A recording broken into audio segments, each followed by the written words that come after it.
Mesdames, Messieurs, bonjour. Bienvenue donc à notre programme PANSA. Je remercie Liane Sirolani de m'avoir convié à cette présentation. Je remercie aussi Karine et Aurélie pour le travail qu'elles effectuent dans l'ombre. C'est un programme très important. C'est un programme très important et c'est aujourd'hui avec la casquette d'enseignant à l'université en sciences du sport et de l'éducation physique que je viens vous parler du rôle crucial de l'activité physique et particulièrement tout ce qui peut être présent dans le programme. C'est une très grande complémentarité à mon sens, avec des acteurs qui sont tous de vrais professionnels et qui se mettent à votre disposition. Alors, on va essayer d'aborder les grandes lignes des intérêts de l'activité physique, parce qu'en réalité, si vous entendez parler médiatiquement de plusieurs éléments favorables à la santé, sur tous les plans, l'activité physique, à part entendre mangerbouger.fr et pratiquer régulièrement une activité physique, qui sont des messages qui reviennent régulièrement, trop régulièrement, avec un non-sens derrière, puisqu'il s'agit juste d'un ordre, pas de justification.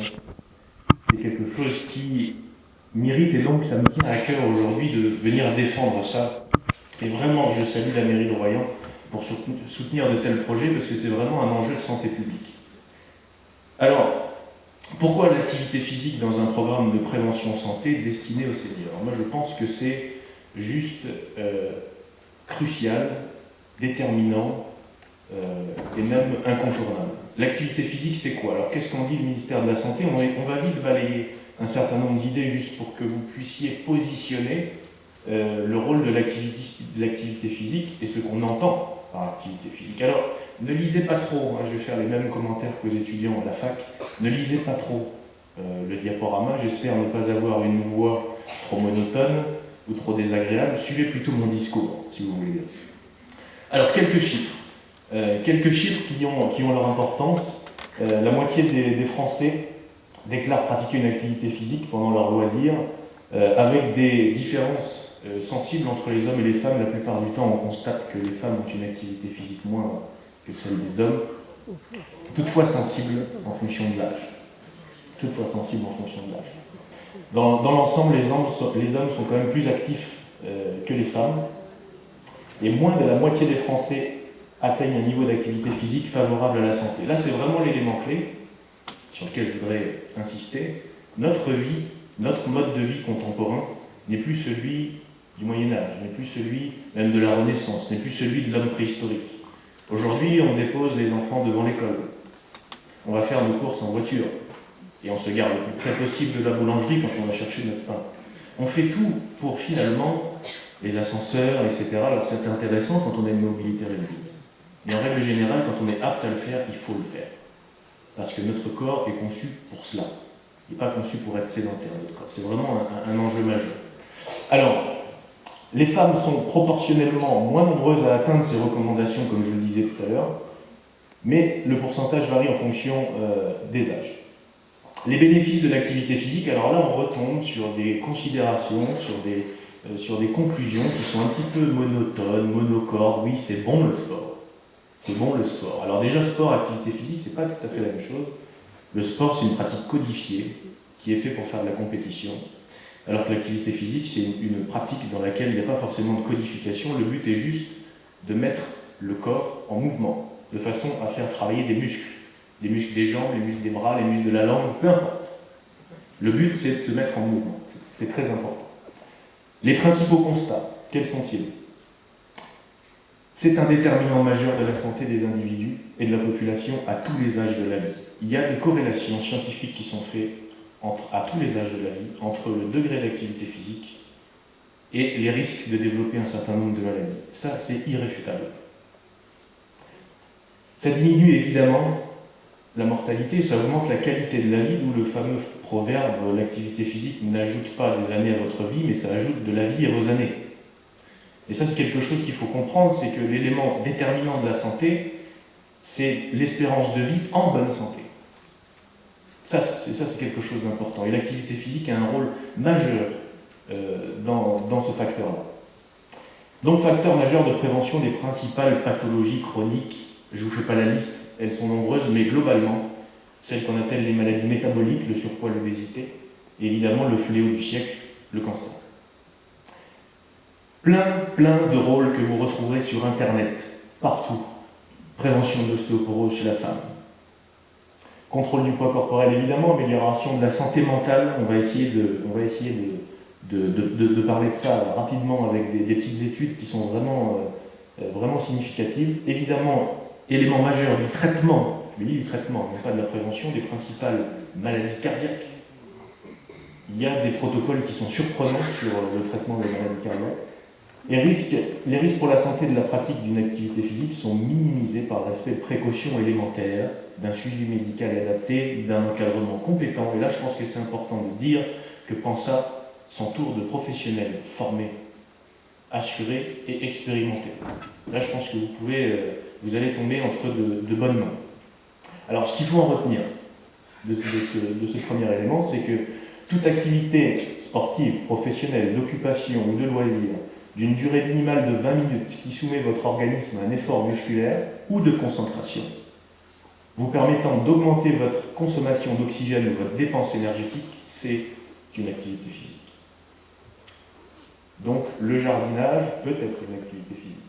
Et à ce titre, un certain nombre de sites comme mangerbouger.fr, qui est un site avec une très bonne intention, vous permet de répertorier un certain nombre d'activités et de voir à peu près où en est votre niveau d'activité physique. Et c'est quelque chose de très important parce qu'on minimise très souvent le temps passé devant les écrans. Si on additionne le temps passé devant un ordinateur, le temps passé devant une tablette, devant un téléphone portable, devant la télé, on a de grandes chances de tomber sur une moitié de journée. Mais on ne s'en rend pas compte. On ne s'en rend pas compte. Faites un chronomètre, prenez un chronomètre avec vous, mettez-le à côté de vous à chaque fois que vous regardez un écran. Et vous serez surpris à la fin de la journée. Et ça, c'est du temps de sédentaire. C'est du temps de sédentaire, donc c'est bien de voir où on en est, de faire un petit bilan personnel. Je vous encourage à aller sur ces sites qui sont très bien faits. Alors, on va essayer de balayer, mais avec un peu plus de vie, un peu plus précisément, quel est le vrai intérêt de l'activité physique et pourquoi les instances publiques, et particulièrement des mairies courageuses comme celle de Royan, veulent absolument vous encadrer sur ces éléments-là. L'entretien cardiovasculaire et respiratoire, là, bon, c'est de la logique. Évidemment, si vous faites une activité physique, votre fréquence cardiaque augmente, votre fréquence respiratoire augmente. Donc ce dont il faut prendre conscience, c'est que si ces fréquences-là, cardiaques et respiratoires, augmentent, vous potentialisez, vous améliorez le fonctionnement de tous ces systèmes. Et précisément sur ces systèmes, il y a un ensemble de maladies qui émergent de plus en plus avec la pollution, avec l'alimentation, tout un tas de facteurs, le stress également. Et l'activité physique est donc vraiment un moteur pour pallier aux troubles et aux maladies cardiaques. C'est un énorme facteur de prévention des maladies thromboemboliques, c'est tout ce qui est lié, pour parler simplement, aux bouchons dans les artères. Voyez. Énorme facteur de prévention évidemment des pathologies respiratoires. On soigne un certain nombre d'affections respiratoires par l'activité physique, aujourd'hui il faut le savoir. Et entretien indiscutable du moteur de l'organisme, que tout le monde connaît, c'est le cœur. Et il paraît même que c'est le moteur des émotions. Protocole post-opératoire surprenant puisque pour avoir été intégré au sein de centres de rééducation fonctionnelle, c'est-à-dire on accueillait à côté du CHU de Poitiers des personnes qui étaient atteintes de pathologies cardiaques, qui avaient subi des infarctus, vraiment des problèmes cardiaques importants. 72 heures après l'opération, on les remettait sur le vélo. 72 heures après une opération à cœur ouvert. C'est vous dire si on est sûr aujourd'hui de l'importance de l'activité physique pour renforcer le tissu cardiaque qui a une épaisseur qui s'appelle le myocarde et qui est le muscle du cœur et qu'il faut renforcer. C'est très important. Alors, entretien des sens, de l'habileté, de l'adresse, de l'équilibre extrêmement important. Et là, il y a tout un groupe, encore une fois, d'activités dans PANSA qui vous permet pas, si vous avez des questions, sur chacun des facteurs que j'aborde, vous aurez une activité. C'est ça qui est extraordinaire. Et c'est ça que je salue aujourd'hui, parce que tous les paramètres qui sont importants dans l'activité physique, vous allez avoir une activité qui va être sur un des paramètres que vous aurez choisi. Si vous voulez renforcer la mémoire, si vous voulez renforcer l'équilibre, si vous voulez renforcer la force, si vous voulez renforcer le sentiment de sécurité, si vous voulez renforcer l'aspect sociétal, vous ne connaissez plus le code de la route, enfin bon bref, tout ça, vous allez pouvoir le voir. Entretenir les habiletés fondamentales de préhension, de dextérité. Vous savez, l'habileté avec les mains. Des fois, on se rouspète tout seul parce qu'on est maladroit. Mais sauf que ça s'entretient. Et parfois, si on a des maladresses, les maladresses commencent tôt, hein, j'en fais moi-même la preuve, il faut essayer de s'entraîner à ça. S'entraîner à ça. Alors, il y a par exemple le jeu de fléchettes. C'est tout bête. Mais le jeu de fléchettes, ça permet de passer un bon moment, je crois, avec Stéphane. Et puis ça permet d'entretenir votre précision, votre dextérité. Évidemment, entretenir la capacité à mobiliser son corps et à le mouvoir volontairement. Vous allez voir, il y a une petite animation qui va suivre, que c'est très important. Prévenir des risques de chute et d'entorse. Oui, effectivement, les chutes et les entorses arrivent quand on tend vers une sédentarité croissante. Les personnes qui sont très actives ont statistiquement moins de chutes et moins d'entorses. C'est pas un hasard.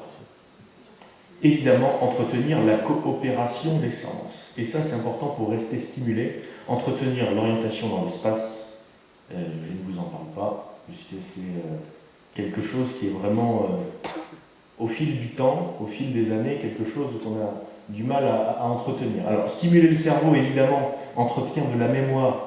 L'activité physique, on va le voir avec cette petite animation dont je parlais tout à l'heure, l'activité physique permet d'entretenir la mémoire. Alors, si vous posez la question de comment c'est possible, eh bien, ne serait-ce que dans la répétition de tâches, ou dans la répétition d'exercices tout simples.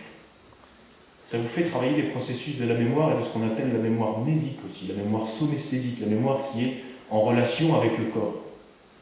D'ailleurs, souvent dans les affections type Alzheimer, il y a des étapes de pathologie qui font oublier comment on fait un mouvement. C'est dire si le mouvement est lié à la mémoire. Très important, il ne faut pas l'oublier. Donc il faut stimuler le cerveau dans des tâches mentales et cognitives. C'est aussi des activités que vous retrouverez dans Pensa. Notez les petits paramètres que vous voulez travailler. Puis après, on va pouvoir vous répondre sur les ensembles des activités qui sont mis à disposition. Prévenir les troubles de la mémoire, évidemment, entretenir les acquis et le goût à l'information. C'est important aussi d'être stimulé là-dessus. Alors voilà, un élément majeur. C'est lui qui nous pilote chaque matin, même pendant toute la journée. Celui qui pilote finalement la grande machine complexe qui est l'organisme humain, ça s'appelle un cerveau. Et le cerveau, il est décomposé en plusieurs aires. Alors chaque aire a des fonctions assez spécifiques, mais globalement, s'il y a quelque chose à retenir, je ne sais pas si vous voyez mon petit faisceau lumineux, en plein milieu du cerveau, ici, on a une aire qui s'appelle le cortex moteur primaire. Cette aire du cerveau sert à nous mouvoir. C'est-à-dire que c'est elle qui envoie l'information à nos muscles de bouger. Et à partir de là, il y a mouvement et il y a déplacement. Cette aire, elle communique, si elle est centrale, c'est peut-être parce que le mouvement est central dans l'organisme humain. Et on a souvent tendance à l'oublier. Cette aire qui est centrale a des communications et des embranchements avec toutes les autres aires du cerveau. Le sillon central, somesthésique, c'est tout ce qui est en rapport avec le corps, évidemment. L'aire gustative, l'aire auditive, les aires auditives associatives, l'aire du langage. Alors on peut se poser la question, mais pourquoi une aire motrice, une aire qui sert le mouvement, est juste à côté de celle du langage? Eh bien tout simplement parce que lorsque je parle, je bouge mes lèvres, ma langue, tous les muscles faciaux qui me permettent d'émettre un son. Donc ça va rassurer les bavardes qui vont se dire « mais quand on discute, c'est une activité physique ». Bon, vous n'avez pas tout à fait tort. Vous n'avez pas tout à fait tort. Vous mettez en marche un certain nombre de muscles. Je vois certaines qui rigolent. Hein. Ça, je savais que vous seriez réceptifs à ça. Donc, cette aire motrice et ce mouvement, il est partout. Il est partout et il faut l'encourager. Et il est relié effectivement en permanence avec la mémoire. Si je vous parle aujourd'hui, c'est parce que j'ai appris et j'ai mémorisé des mots. Si je marche, si je cours, si je saute, c'est parce que j'ai appris à le faire. Si je fais du vélo, c'est parce que j'ai appris à le faire. Tout est relié à la mémoire. Et donc pratiquer une activité physique, ça permet d'entretenir cette fonction mnésique. Alors évidemment, au-delà de ça, il y a l'entretien de la masse musculaire et de la mobilité. Et ça, c'est important, puisqu'il y a des processus physiologiques. Et là, je vous parle en connaissance de cause, puisque c'est ma matière d'enseignement à l'université, la physiologie. Il y a un processus qui vient avec les années, qui va vers la fonte musculaire. Tout le monde en est témoin. Et donc, l'activité physique va stimuler le tissu musculaire, qui est un tissu noble. On n'en parle pas assez, mais ça détient un rôle métabolique majeur. et un rôle de régulation majeur. C'est très important. C'est très important. C'est évidemment l'usine de la stabilité pondérale, c'est-à-dire c'est l'usine du maintien de votre poids. Si le muscle ne marche pas bien, si ce n'est pas une usine à cramer des calories, ça c'est un mot-clé aussi. Le muscle, c'est la seule usine du corps qui permet d'oxyder très rapidement les sucres et les graisses. Il n'y en a pas d'autres, vous ne cherchez pas d'autres, il n'y a que ça. D'où son rôle très important dans la lutte contre le diabète, dans la lutte contre le surpoids, dans la lutte contre l'obésité. Il faut rallumer la centrale. Si vous ne la rallumez pas, même en jouant sur la nutrition, qui est un paramètre important, vous allez perdre votre temps. Il faut faire très attention à ça. L'entretien de la masse musculaire, donc c'est très important. Évidemment, ça limite les troubles de la posture aussi et tout ce qui en découle, c'est-à-dire les problèmes que vous pouvez ressentir, les gènes, les hernies discales, les problèmes de ménisque, les problèmes de cervicales, les hypotonies musculaires. On appelle les hypotonies quand le muscle n'est pas assez fort. Tout ça, il faut lutter contre ça et ça passe par les activités physiques. Alors, entretien du capital osseux, là je ne vous fais pas de dessin non plus, évidemment, l'os, les cellules osseuses sont des cellules vivantes. On a tendance à l'oublier puisque c'est dur. On se dit, ça ne vit pas là-dedans, mais bien sûr que si, ça vit. C'est alimenté, évidemment, par le tissu sanguin, et ça a évidemment un rôle de structure très important, les articulations également, et c'est le capital, c'est notre capital, évidemment, comme chacun le sait, en matière calcique. Donc l'os, c'est une cellule vivante, le métabolisme est primordial, il faut le stimuler, et on le stimule en bougeant, en apesanteur. Retenez bien ça, en apesanteur, quand on part sur la Lune. Les aventuriers qui se lancent sur les voyages sur la Lune sont obligés de pratiquer une activité physique puisque l'apesanteur modifie les propriétés de densité osseuse. Si on n'est pas soumis à une pesanteur, si on n'est pas soumis à un stress mécanique, l'os modifie ses propriétés et se fragilise. Ça, il faut le savoir aussi. Donc, encore une fois, rôle de l'activité physique, on ne cessera jamais de le dire. Évidemment, entretien de la faim, entretien de la satiété et de l'état nutritionnel important, très important même. Ce qu'on met à votre disposition la plupart du temps, par exemple, pour lutter contre le diabète ou l'état pré-diabétique, l'intolérance au glucose, on vous dit qu'il faut prendre des petits antidiabétiques oraux. Alors oui, pourquoi pas. Seulement avant, il y a quelque chose à essayer, ça s'appelle le sport.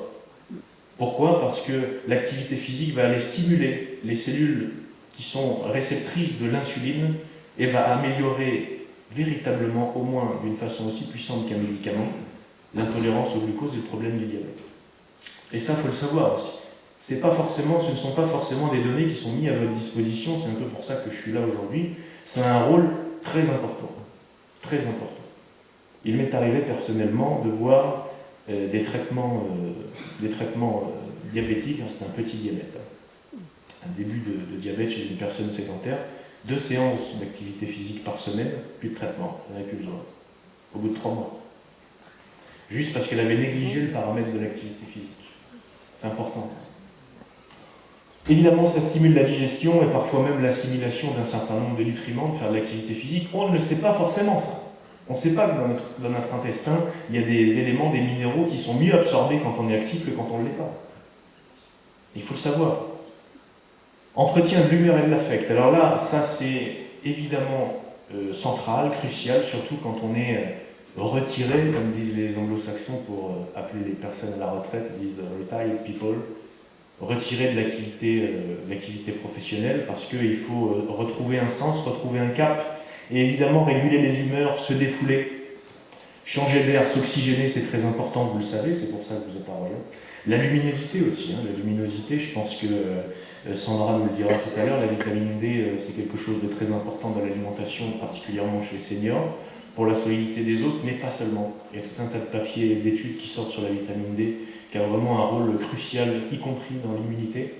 Évidemment, ça entretient le sommeil, qu'on le veuille ou non. Quand on a fait une bonne journée active, on dort beaucoup mieux que quand on est resté sédentaire. Et évidemment, ça permet de prendre un certain nombre de reculs sur les événements de la vie, puisqu'on déconnecte un petit peu parfois de nos ruminations. Alors, là, je ne vous demande pas de lire, effectivement, c'est juste un extrait d'un livre qui s'appelle Anti-cancer, qui a été écrit par un dénommé David Servan-Schreiber, que je vous recommande. dans lequel il parle d'une étude qui a été faite aux États-Unis qui comparait le traitement par Zoloft, que vous connaissez tous, enfin, de nom, et le traitement qu'on appelle le traitement Adidas. Alors je ne sais pas pourquoi il l'a appelé Adidas, peut-être qu'il avait des actions chez Adidas, mais globalement, ils ont voulu étudier trois protocoles différents. Un protocole, pour schématiser un peu, médicaments antidépresseurs, un protocole activité physique et un protocole antidépresseur plus activité physique. Alors les résultats sont assez simples. Quand on fait les deux premiers groupes, Zoloft contre activité physique, qui était en fait du jogging ou de la marche rapide, peu importe. Après 4 mois de traitement, on observe que dans les deux camps, tout va bien. De façon statistique, significativement, tout va bien. Le troisième groupe, dans lequel on avait fait antidépresseur plus activité physique, tout va mieux aussi, mais on ne voit pas de différence significative. Alors on se dit, bon, ben, c'est aussi efficace l'un que l'autre. Et c'est vrai qu'au bout de 4 mois, on pourrait tenter d'arriver à cette conclusion. Sauf que, ils sont malins les scientifiques des fois, ils veulent voir ce que ça donne un an après, quand on lâche les patients dans la nature. Un an après, Zoloft People, 66% de rechute. Adidas People, 92%, tout va bien. Donc je vous laisse mettre le soleil là où il doit être et repositionner les facteurs là où ils doivent être mis aussi. Et des papiers comme ça, il en sort toutes les semaines, tous les mois, on le sait.